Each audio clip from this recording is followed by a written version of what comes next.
So the other day, Broken Bench came out with a video about a Wild West themed pack. And I think this was off the back of playing a bit too much Red Dead Redemption 2. Now, I haven't actually played the second Red Dead Redemption. I did finish the original on the 360. That must be quite a while ago now, maybe 2010 or something like that. Very good game, but I haven't gotten around to playing the newer one.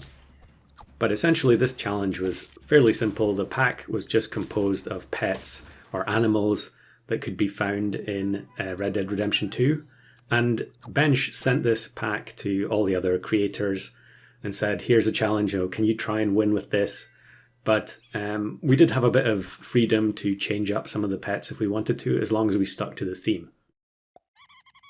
So I think this first run, we're going to look at a few different runs. I think this first one, I was trying to do the hardest of the suggestions that Bench made, which is trying to win while taking a horse or a pony every single turn. So you have to have one or the other in your team. And we had the base stats horse at the beginning. And then as soon as I got access to the pony, I swapped them over. Although we're still going to lose here on turn 5. But then squirrel with double lettuce. Triple lettuce now, actually. Incredibly good turn there, even though we still have the 4 squad. So yeah, the main thing I wanted to do with this was playing pony at the front, and then I kind of wanted to have an atypical unit at the back. Something that maybe is a strong pet, but you don't normally see people play it at the back. So Falcon fits the bill here for sure. And it's not actually a bad unit to play at the back because, if it trades with something as the final unit, it can leave a summon behind and therefore get you the win that way. Apologies if you can hear like birds chirping in the background. It's just that time of year now where, the spring is springing and the birds are enjoying themselves outside the window. So yeah, I had... I'm trying to think of the other pets that were in the pack, but I will end up changing the contents as we go through the video. But I think this particular run was exactly what Bench sent everyone. I could be wrong though. So double crow in shop. Now here I think I should just sell the hawk and then buy-sell both crows, which means that next turn we'll get 2 chocolates for 1 gold each. And then we get another crow, so that's even better. I could have actually just sold that crow, and then the squirrels would have discounted everything. Probably would have made more sense to do that than keep it in the squad. And I think here you'll probably see what I mean in terms of playing Falcon at the back. Yep, trades with the parrot, and then we get the parrot summon to win. And then great shop here. We get the double cheap chocolate, and then we also get the pony.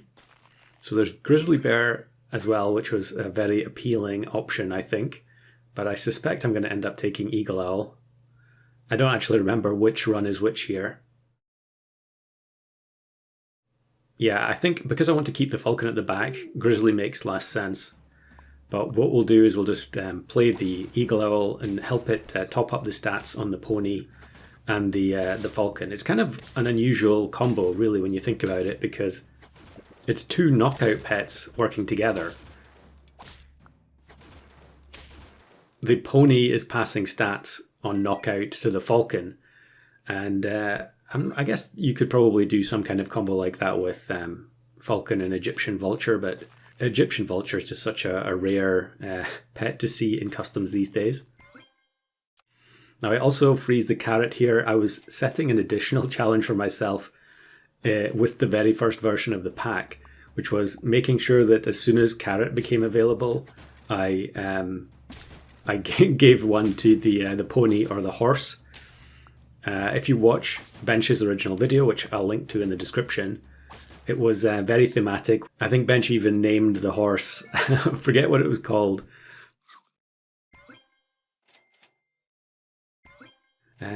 I don't remember if I don't think I named my horse in the original Red Dead Redemption. I'm not sure if that was even an option. So here we actually face an incredibly rare opponent. It's great to see Suboptimal still out there playing. Although Sub doesn't upload anymore, definitely one of my favourite channels to watch back in the day. And unsurprisingly, we're going to lose because of level 3 hatching chick. But I think, yeah, we'll take the level up on the squirrel now. And I'm really just looking for something else to fill up the rest of the squad. Obviously, skunk is an almost always take type of unit. And it feels like it's fairly thematic for a Wild West type pack. Double lioness here, but it does look like they're a little bit behind, so we should be okay. Actually, I guess turn 12 triple lioness, or level 1 and level 2 is pretty solid.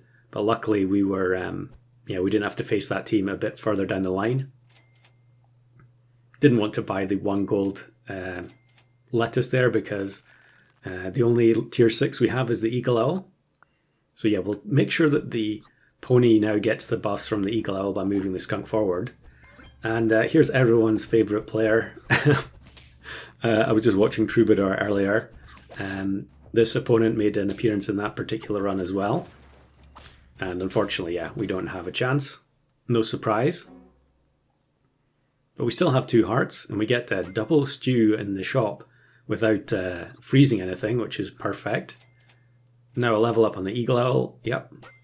Definitely better to take that now than try and discount it with the squirrel. And then look, we end up facing the exact same suboptimal team. Or maybe it's not the same team, maybe it's just the same combo. Yeah, I think probably the same combo because there's no level 3 hatching chick anymore.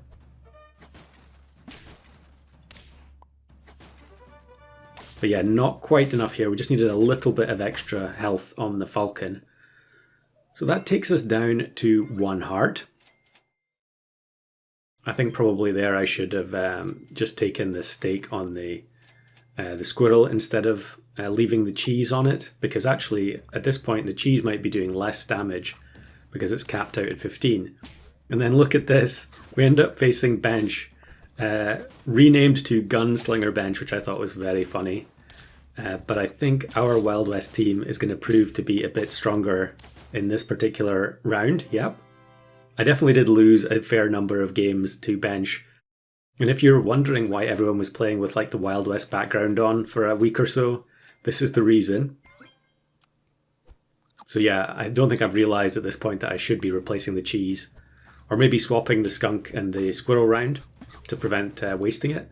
But then look at this, we get matched with Burry, or Bry, I don't know how you pronounce this, but it's a level 3 fire pup team. Incredibly rare to see anyone going for these types of achievements in customs because it's so difficult. I would love to know if that ends up actually being a win. And it's very fun to see the falcon copying the level 3 fire pup.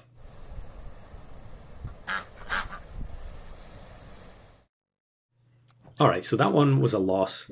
I went back to the drawing board and then made some adjustments to the pack. Normally I wouldn't do that, but since Bench specifically said it was okay to change things around, I made a few adjustments. So we've got Bloodhound in there. And then what else did I change? I think actually in Bench's video, there were changes as the runs progressed. And you can definitely see, I'll put the pack in the description, the original pack, and maybe the modified one as well. There were probably more than 2 versions of this.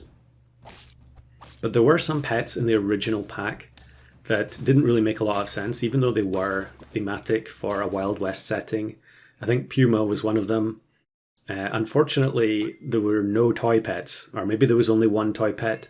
So I made some changes to try and solve that problem. Actually that was a mistake, taking the moose with double chocolate frozen, but then luckily we didn't actually roll any tier 1s, so we managed to preserve the chocolate. Pretty big misplay, but luckily I get away with it. Here's Marco.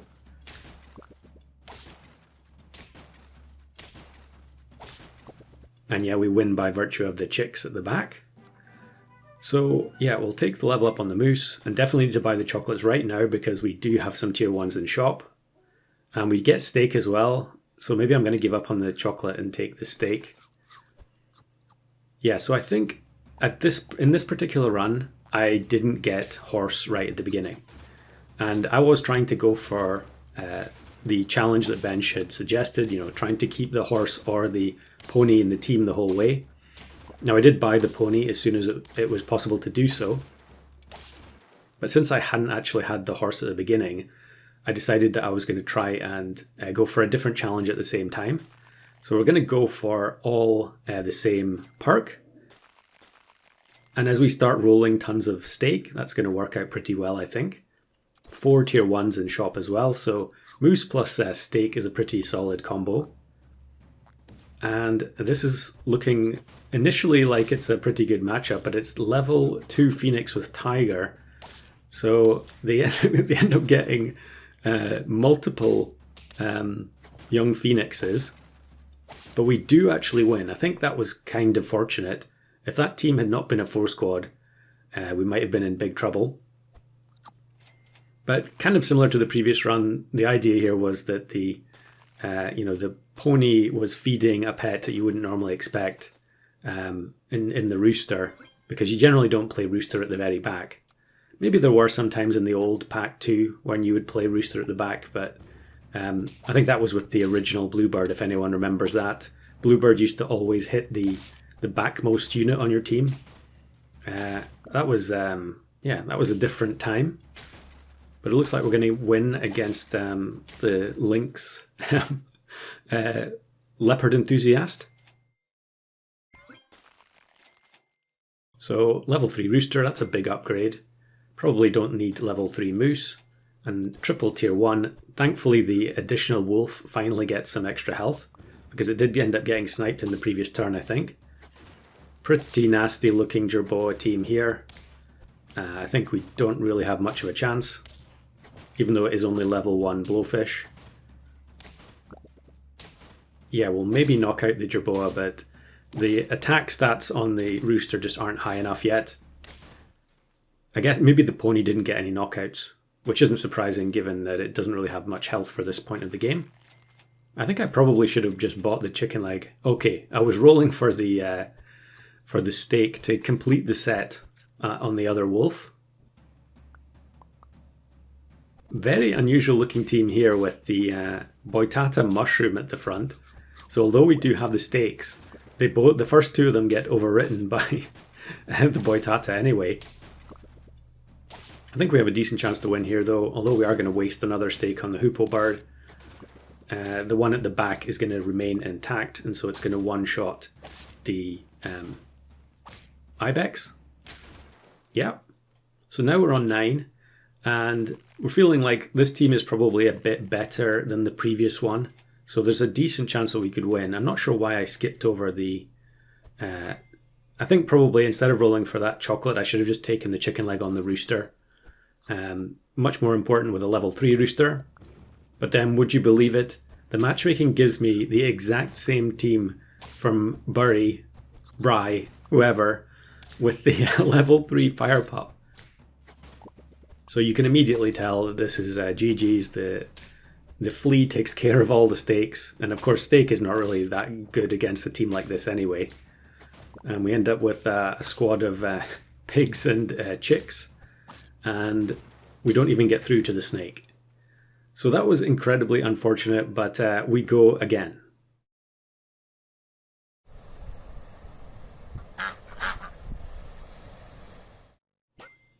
Alright, game 3.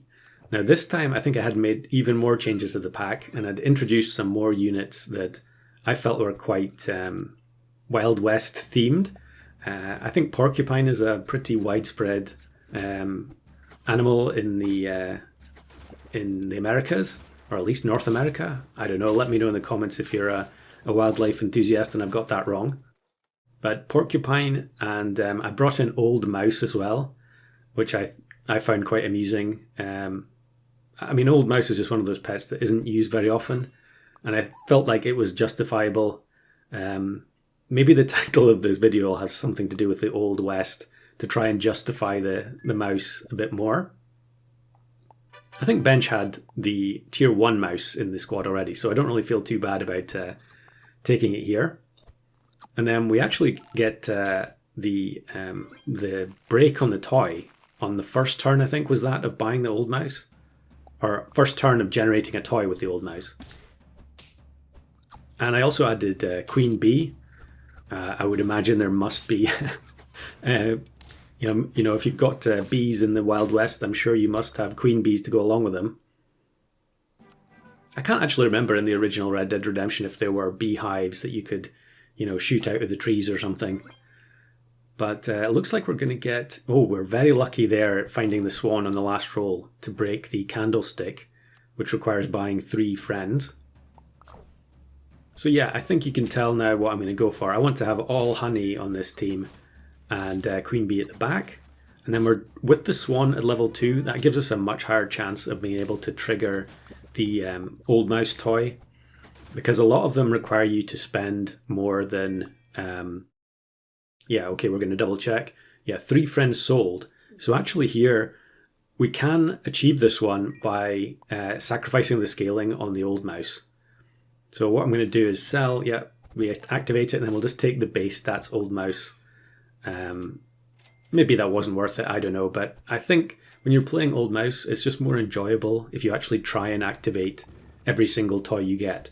Now, some of them it's not going to be possible, especially in the later turns. You're not going to be able to activate the, the friend sold options when your entire team is locked. But I think there's a fair few of them that we can activate. Now, this one we can't do anything with because it's the red cape, which is friend jumped. And I think I'm going to take the honey now, even though the Brussels sprout is clearly better on the pony. So we just need 1 more honey to complete the set. But I think since we have a few turns left to go, I'm just going to keep the carrot on the queen bee at the back for now. Classic porcupine versus porcupine trade-off. And yeah, we take another victory there. So hopefully something that is not red cape. So 3 friends faint. That one's actually going to work in battle. Now, I think I make a mistake here because I really should just put the old mouse at the front. Since it has the worst stats, it would make a lot more sense to just let it faint and make sure that the pony and the porcupine get the stats.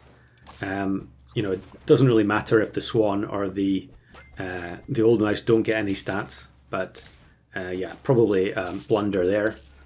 But sometimes I just, I'm lazy and don't bother swapping the teams around. This is kind of funny, having queen bee when the opponent has... a bear, although I don't think it actually benefited us at all. Luckily we do win.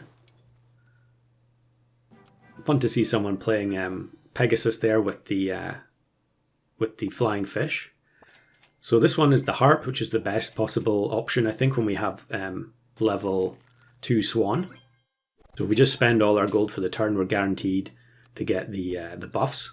There is another one where I think it's the pickaxe, if you roll 7 times, then you get the buffs, which does mean that, with only 12 gold, you don't actually get to buy more than 1 item. But usually it's worth sacrificing, I think, in order to get those buffs. And we do actually have a pretty solid synergy going now with the queen bee. So this one is 2 friends level up. Now, it is possible to get 2 level ups here. Yep, we just need a chocolate or a pony. Unfortunately, we don't get it. So yeah, that was a bit of a shame. But maybe if I'd thought about that beforehand, I could have been freezing other units in the shop. Maybe I didn't really care about leveling up the porcupine or the pony when I was focusing on the queen bee synergy. But if I'd known about that toy, then I probably should have been freezing every duplicate so that I would be able to activate those toys in the future. So this one's 3 food bot, which is another incredibly easy one when you have 12 gold. Yeah, we'll definitely take the honey on the queen bee to complete the set. And then I should just buy the apple, but we actually get chocolate. And maybe I could have just bought the apple anyway there, because then we could use the chocolate for the level up toy. But in the end, we actually got a pony in the shop regardless. So now, for the 3rd time in this video, we're on 9 wins. Can we make it across the finishing line with this Queen Bee Wild West squad? And this mana team looks fairly strong. They've got 15 mana on the fish guy, which results in a 36 doggo. But because we have honey on everything and they don't have any ailments, it ends up being a fairly safe win with the queen bee surviving at the end. So great idea from Broken Bench. I'll link the original Wild West video in the description, and I'm sure other creators will be uploading similar videos soon.